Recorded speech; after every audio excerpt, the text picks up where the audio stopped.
이 새벽에 우리에게 주시는 하나님의 말씀은 마태복음 15장 21절부터 28절까지 보도록 합니다.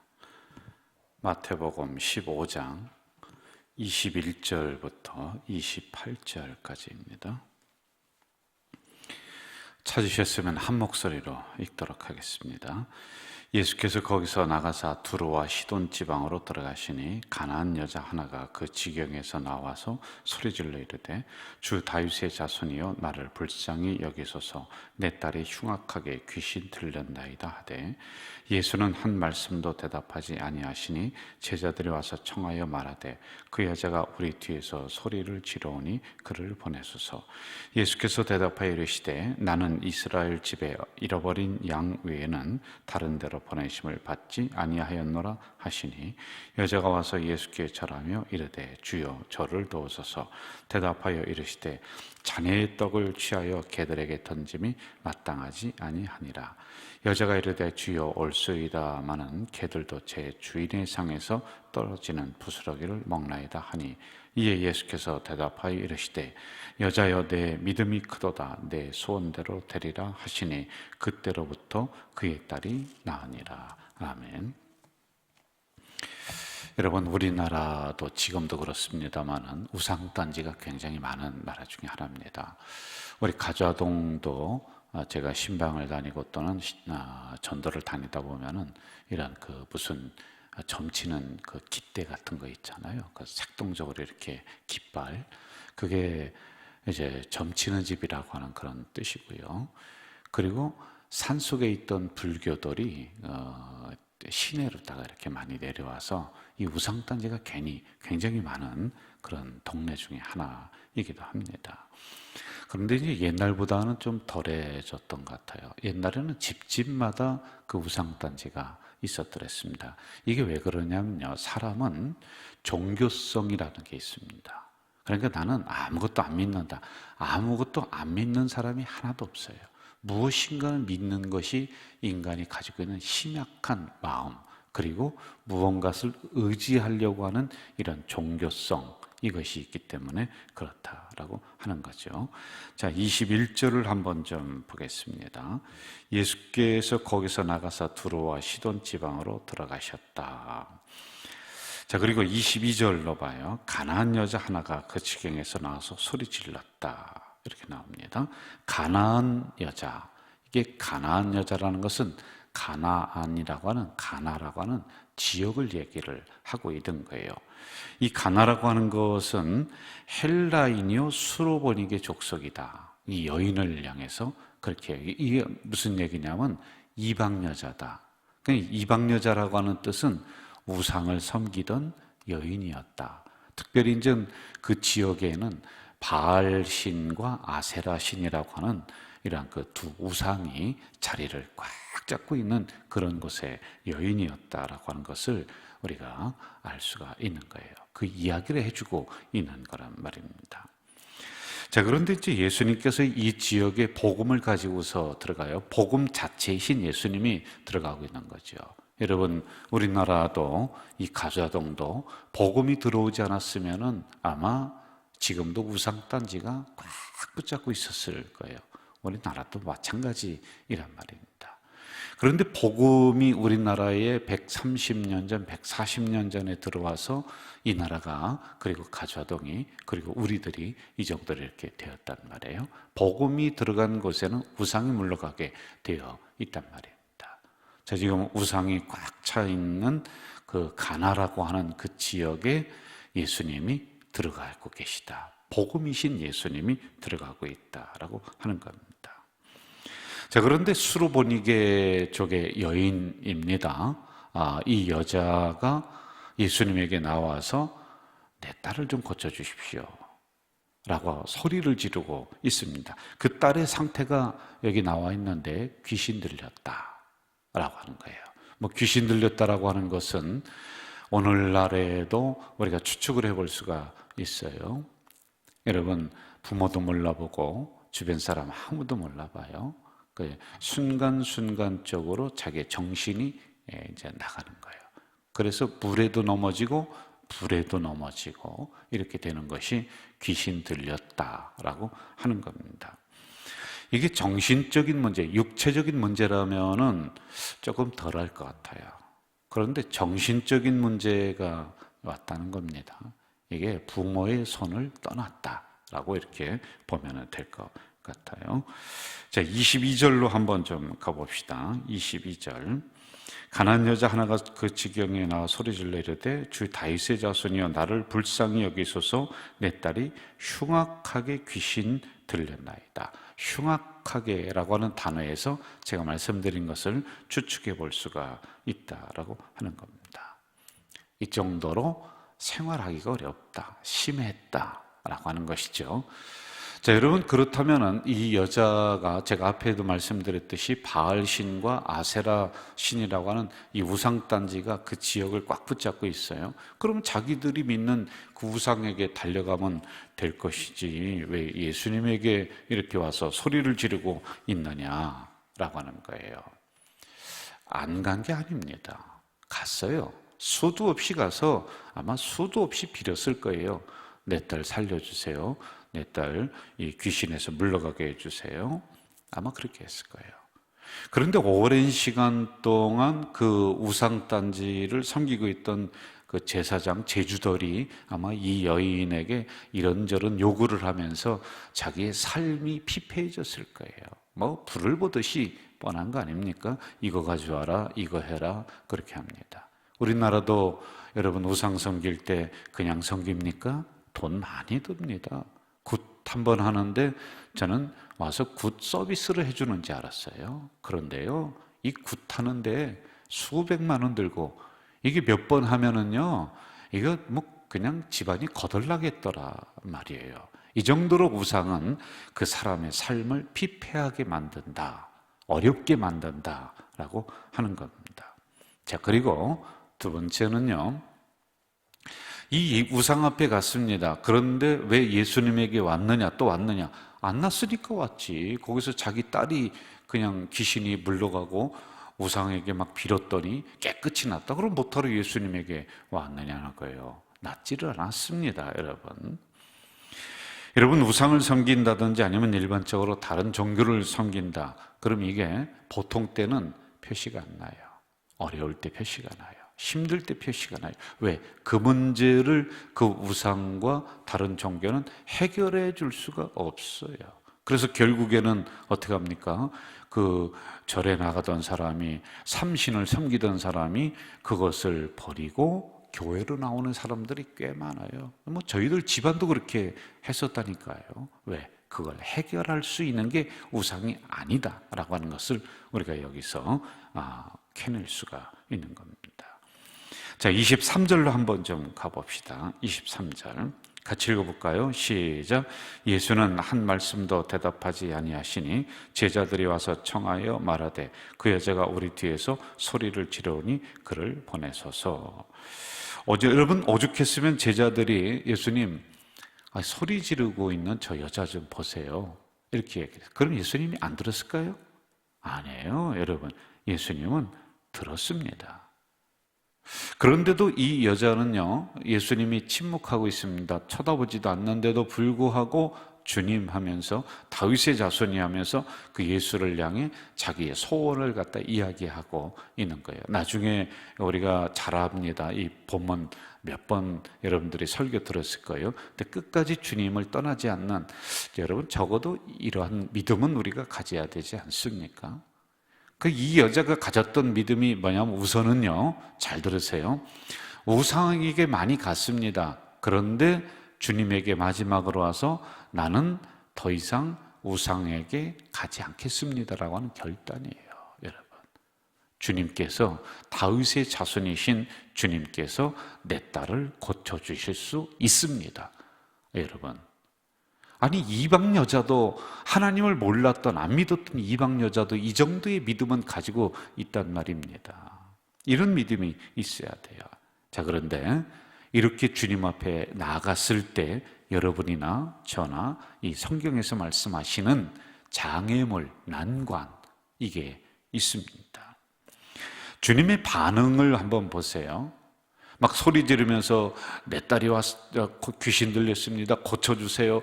주여 막 그러면은 돌아보고 아유 그러냐고 해서 막 안수하고 그 딸 데리고 와라 뭐 그렇게 처방을 해 주셔야 되는데 첫 번째 어려움과 장애물은 뭐냐? 주님이 침묵하고 계시다. 못 본 척하고 있단 말입니다. 여러분 그동안에 주님이 거절하신 경우는 흔치는 않아요. 그런데 이번 경우에는 이상하게 주님이 돌아보지도 않고 아는 척도 안 하고 들은 척도 안 하고 이렇게 하고 있단 말입니다. 첫 번째 난관이 장애물이 뭐냐? 바로 예수님의 침묵이었다라고 하는 것이죠. 여러분 그런데 이 침묵은 잘 들으세요. 이 침묵은 예수님이 의도하신 침묵이에요. 일부러다가 침묵을 하고 있단 말이에요. 이런 상황에서 이 여인이 어떻게 했느냐? 잘 알죠? 그 다음 단계로 나아갑니다. 여러분 우리도 이러한 난관에 부닥칠 때가 많아요. 어려움에 부닥칠 때가 많아요. 우리가 기도하면은 뭐 금방 돌아가면 뭔가 척 그냥 응답되고 기도하면 탁 응답되고 뭐 돌아서기만 하면은 뭔가 탁탁탁 그냥 기도만 하고 끝나면은 그렇게 됩니까? 아니에요. 주님이 침묵하고 있던 거예요. 기도해도 이게 주님이 들으셨는지도 모르겠고 응답도 없고 오랜 시간 동안 우리가 기도한 것에 대해서 하나님은 응답이 없이 그냥 조용히 침묵하고 있다라고 하는 거예요. 이게 여러분 의도된 침묵, 이걸 우리가 잘 알아야 돼요. 여러분 생각해 보세요.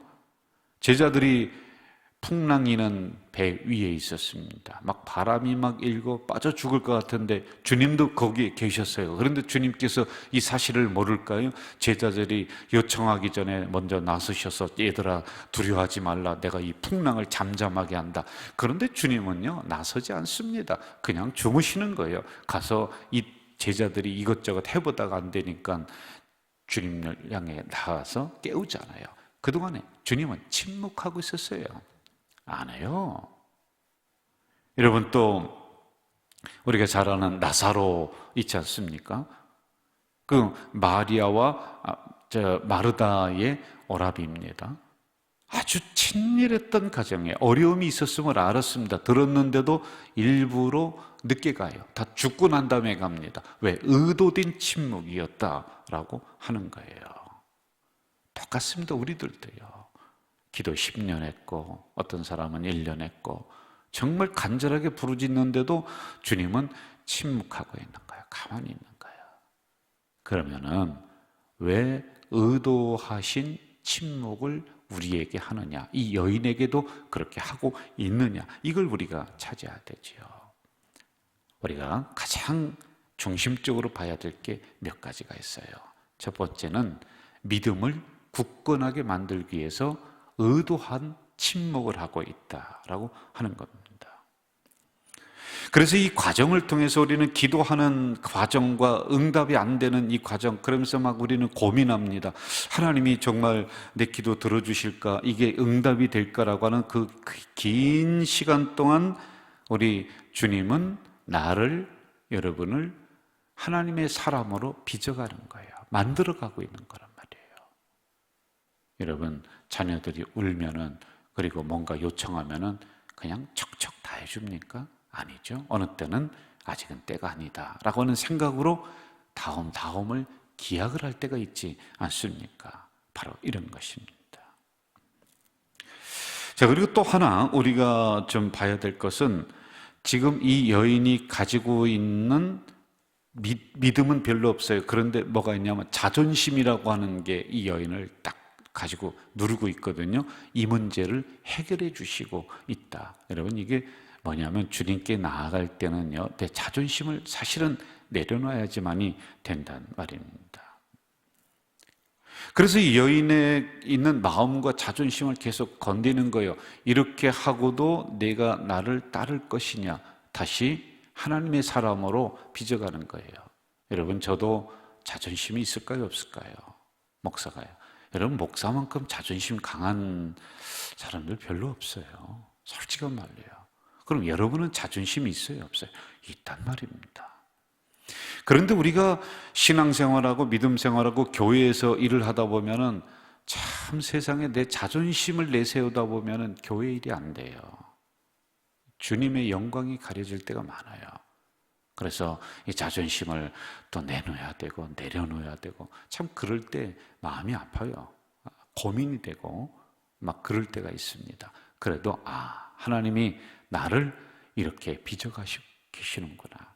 내 믿음을 더 견고하게 세워가고 있구나. 이걸 제가 느끼겠다는 말입니다. 그래서 이 여인에게도 이 문제를 접근을 해서 해결해 주시는 거예요. 믿음을 굳건하게 만들고 자존심의 문제를 해결해 준다. 24절로 한번 좀 가봅시다. 24절 같이 읽어봅시다. 시작. 예수께서 대답하여 이르시되 나는 이스라엘 집에 잃어버린 양 외에는 다른 데로 보내심을 받지 아니하였노라. 나는 너한테 보냄을 받지 않았다. 그리고 그 뒤로 가면은 심지어 뭐라고 합니까? 이 여인을 향해서 개 취급을 하는 거예요. 개. 이게 자존심을 건드리는 거란 말입니다. 여러분 이럴 때 어떻게 하겠습니까? 보편적으로 아마 교회에서 이렇게 자존심을 누군가 팍 건든다. 그것도 제가 그렇게 한다. 그러면은 여러분들은 줄 중에는 개 중에는 다는 아닙니다만은 참 내 여기 아니면 내 뭐 갈 데 없나? 뭐 이 교회 아니면 교회가 없나? 아마 그럴 경우가 많이 있을 거예요. 뭐 저도 그런 마음이 드니까 말입니다. 그런데 이런 자존심의 문제는 내가 가지고 있는 문제 해결에 도움이 안 되는 거예요. 여러분 우리가 사람 앞에서는 세상 앞에서는 자존심을 세워야 됩니다만 적어도 복음이신 말씀 앞에서는 예수님 앞에서는 나의 자존심을 내려놓을 줄 알아야 돼요. 예수님은 자존심 없었어요? 그런데 발가벗겨졌단 말이에요. 부끄러움 다 당하셨어요. 예? 자, 26절로 한번 가봐요. 26절 제가 읽을게요. 대답하여 이르시되 자네의 떡을 취하여 뭐에게? 개들에게 던짐이 마땅하지 않다. 저를 보세요. 이게 여러분 그때 당시에 보편적인 생각들이었어요. 그 이스라엘 백성들이 갖는 보편적인 생각이 뭐냐? 저 이방에 있는 사람은 개다. 개요, 개. 그런데 이렇게 이야기를 하는 것입니다. 보편적인 사고 방식으로 그냥 일부러 그 여인에게 이 얘기를 했습니다. 그랬더니 이 여인이 지금 반응하는 것을 한번 좀 보십시오. 자기의 그 자존심 그냥 완전히 짓눌러 버리고 있단 말입니다. 그럼에도 불구하고 이 여자는 주님을 떠나지 않습니다. 또 하나 여기서 우리가 캐내야 될 게 있어요. 여러분 믿음을 굳세게 한다. 그리고 이 여인에게 있는 자존심의 문제를 해결한다. 그거 가지고 안 된다. 왜? 자존심 내세우니까요. 그리고 세 번째는 뭐냐? 이 사건을 통해서 이 여인을 겸손하게 만드는 거예요. 여러분 우리도 많은 과정을 겪어가면서 나를 내려놓게 되잖아요. 내가 겸손하게 되잖아요. 그랬을 때 기적의 역사가 일어납니다. 금방 해주지 않습니다. 자, 그런데 여기서 우리가 이제 한 가지 아주 중심적으로 봐야 될 부분들이 있어요. 27절로 가봅시다. 27절. 한번 같이 읽어볼까요? 여자가 이르되 주여 올소이다마는 개들도 제 주인의 상에서 떨어지는 부스러기를 먹나이다. 참 지혜롭습니다. 에이, 자존심 상해. 이렇게 하고 다른 데로 갈 수 있죠. 내가 뭐 여기 아니면은 그렇게 자기들이 섬기는 우상에게로 또 돌아갈 수가 있죠. 그런데 여러분, 이 여인은 새롭게 믿음의 사람으로 빚어지고 있는 거예요. 개라고 해도 괜찮습니다. 부스러기 은혜라도 주십시오. 부스러기 음식이라도 내가 먹겠습니다라고 하는 이러한 자세. 여러분, 과연 이러한 믿음의 사람이 우리 교회는 얼마나 있을까요? 부스러기라도 좋으니 그 은혜를 내가 먹으면서 그 말씀을 먹으면서 제가 여기에 있겠습니다. 믿음 생활 하겠습니다. 제가 여러분 오리지널로 해서 딱 줘도 안 먹어요. 안 쳐다봐요. 그런 게 대부분 아닙니까? 이런 신앙, 이런 믿음. 적어도 이 정도의 어떤 난관을 뚫고 그 주님의 의도된 침묵을 이기면서, 그러면서 자기의 자존심도 내려놓고 그리고 더 겸손하면서 이렇게 다가갔을 때 뭔 기적의 역사가 일어나더라도 나지. 그냥 내 자존심은 요만큼도 상하지 않고, 나는 손에 요만큼도 보지 않고, 나는 있는 교만 다 떨어가면서, 그리고 믿음이라고는 하나도 없고, 그런 작은 난관이, 어려움이 와도 그 앞에서 털썩 주저앉아가면서 하나님 나에게 이 기적을, 세상에 그게 어떻게 그 기적이 그렇게 일어날 수가 있나요? 28절로 한번 좀 가보면서 마무리해 볼까요? 28절 시작. 이에 예수께서 대답하여 이르시되 여자여 내 믿음이 크도다 내 소원대로 되리라 하시니 그때로부터 그의 딸이 나으니라. 아멘. 내 믿음이 크도다 내 소원대로 되리라. 이게 바로 진정한 믿음의 과정이고 믿음의 여인이다 라고 하는 겁니다. 얻은 축복은 주님으로부터 인정받고 칭찬을 받았습니다. 저는 우리 가족교회 성도들, 우리 공동체 성도들이 적어도 이 정도의 좀 큰 믿음이 되었으면 좋겠습니다. 그래서 주님으로부터 참 내 믿음이 크도다, 교회로부터 참 믿음이 큰 여인이다, 큰 권사님이다, 이 담임 목사가 볼 때도 그런 감동하는 그런 믿음의 사람. 그리고 두 번째, 기도가 응답되는 축복이 이 여인에게 있었습니다. 내 소원이 이루어지리라. 여러분, 이것은요, 이 단어를 보면은 현재 진행형, 미래형으로 쓰이고 있어요. 이게 무슨 얘기냐면 한 번만 이루어지는 게 아니다. 그 다음에도 내 소원이 계속적으로 이루어질 것이다라고 하는 이러한 의미를 이 안에 담아놓고 있단 말이에요. 마지막 세 번째는 딸이 고침을 받는 놀라운 은혜를 받았습니다. 귀신이 떠나갔습니다. 여러분, 이 새벽에 기억하십시오. 믿음의 크기가 곧 그 사람의 크기입니다. 어떤 사람 보면 믿음이 아주 작아요. 아주 우리나라 말로 하면 종재기 같은 믿음이야. 요만한데 복은 이만큼 달라는 거예요. 담아낼 그릇이 없어요. 여러분들, 솔직한 말로요. 예? 그래서 믿음의 크기가 그 사람의 크기를 결정하는 거예요. 믿음은 작은데 큰 사람 만들어 아무리 큰 걸 줘도 이게 이루어질 수 있는 상황이 아니다라고 하는 것입니다. 저는 분명히 믿는 게 있습니다. 하나님은 어려울 때마다 믿음의 사람을 일으킵니다. 우리 교회, 아니 이 시대 어렵습니다.